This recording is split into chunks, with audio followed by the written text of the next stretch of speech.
Hi, I'm Kimberly Wiefling from Silicon Valley, California, and I'm honored to be invited to present a workshop at the National Congress of the German PMI, the second National Congress. Exciting!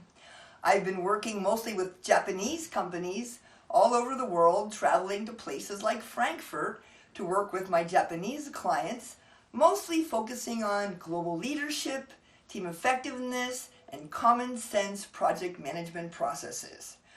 Our workshop at the PMI with you will be on overcoming the global epidemic of dysfunctional organizations and disengaged employees.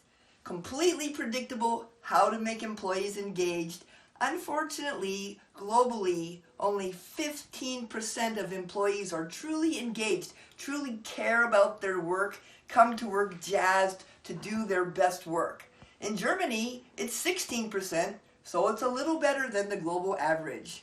Unfortunately, in Japan, where I've done most of my work, it's only 6%.